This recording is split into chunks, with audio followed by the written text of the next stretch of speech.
There's a new AI video model coming very soon, Kling 3.0. And if you've been following AI video generation, you already know why people are hyped. In this video, I'll break down what Kling 3.0 is, what we know so far, what creators are expecting, and why this release could be a big step forward for AI video. Higgsfield is one of the fastest growing Gen AI platforms, and they're getting ready to launch Kling 3.0 very soon. Kling 3.0 hasn't been officially released yet, so everything here is based on public updates, launch patterns, and community analysis. The core idea people are noticing is a shift toward a unified Kling Video 3.0 model. Instead of separate tools and segmented model lines, the signals suggest Kling is moving toward one tightly integrated workflow where generation, transformation, and refinement live inside a single system. Right now, Higgsfield already gives access to current Kling options like Kling 2.6, Kling 0.1, Omni, and Motion Control. And the expectation is that Kling 3.0 consolidates these into a more cohesive end-to-end process. That means tighter integration between stages, less separation between creation and refinement, and more overlap between continuity control and scene-level adjustments. Another major theme is longer formats with better stability. The discussion is moving away from short clips toward sequences that keep temporal coherence, visual stability, and character consistency over longer durations. This connects to structured multi-scene generation. Instead of isolated clips, creators are hoping for multi-shot sequences where pacing, camera flow, and scene structure are guided more directly by prompt intent, reducing the need for heavy manual editing. When you map recent releases, you can see why people think this is building toward 3.0. Kling 2.6 pushed integrated audio and improved lip sync and ambience. Omni expanded continuity and director memory. And Motion Control improved physics, camera movement, and extended motion handling. Individually, these look incremental, but together they look like a foundation. So, what do people possibly expect next? Bigger output targets like native 4K and higher frame rates such as 60 frames per second, regional inpainting for editing specific areas without regenerating everything, improved physics and interactions like hands and object handling, and potentially much longer generation durations. Again, none of this is confirmed yet, but these are the signals and expectations driving the Kling 3.0 hype right now, and why creators are watching this launch so closely.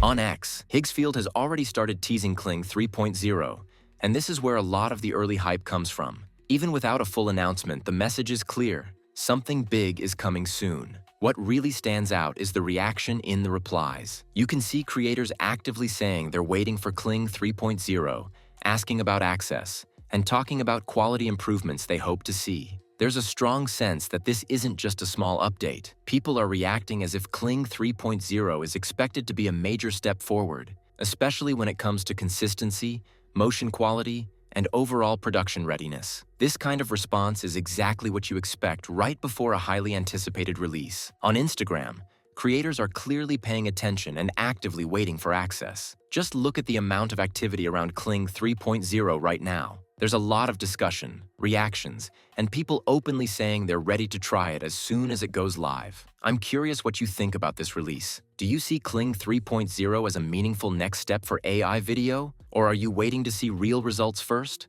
Either way, the interest around this launch is hard to ignore, and it'll be interesting to see how Kling 3.0 performs once access opens. This is the Kling 3.0 page on Higgsfield, and this is where everything officially points to the next phase of Kling. Right at the top, Kling 3.0 is positioned as a single creative engine, bringing video generation, audio, and multi-shot storytelling into one unified workflow. The idea here isn't separate tools or fragmented steps, but a more seamless end-to-end process. One of the key themes on this page is enhanced audio generation. Kling 3.0 is expected to support character-specific voices that are integrated directly into the video generation itself, rather than handled as a separate step afterward. Another major focus is multi-shot narratives. Instead of generating isolated clips, Kling 3.0 is positioned around storyboard-style generation, where camera transitions, pacing, and shot-to-shot flow are handled in a single pass. You also see a strong emphasis on directorial physics. This points toward more advanced handling of motion, gravity, fluid dynamics,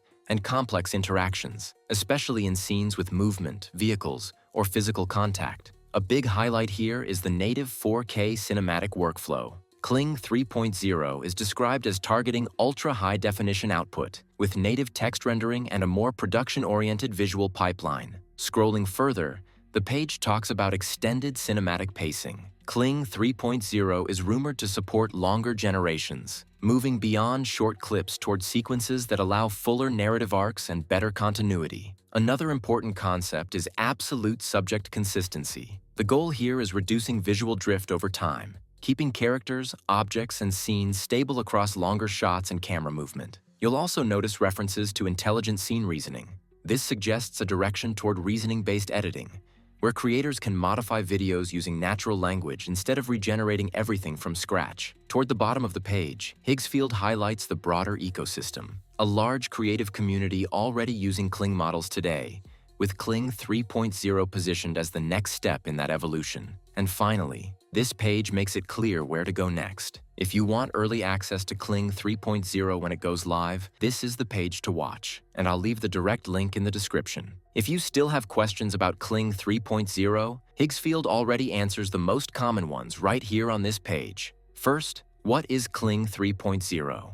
Kling 3.0 is positioned as a unified multimodal video model, moving away from separate logic and audio updates toward a single, more complete creative workflow. A lot of people are also asking when Kling 3.0 will be released. According to Higgsfield, it's expected very soon, and access will open as soon as the model is officially published. Another common question is where you'll be able to use Kling 3.0. The answer is simple.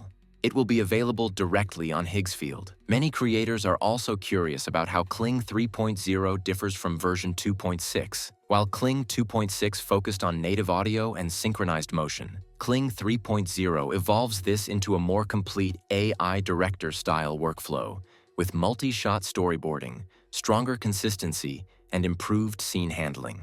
And finally, will there be free access? Higgsfield states that free access will be available once Kling 3.0 is released. I'd be really interested to hear your thoughts in the comments and discuss this with you.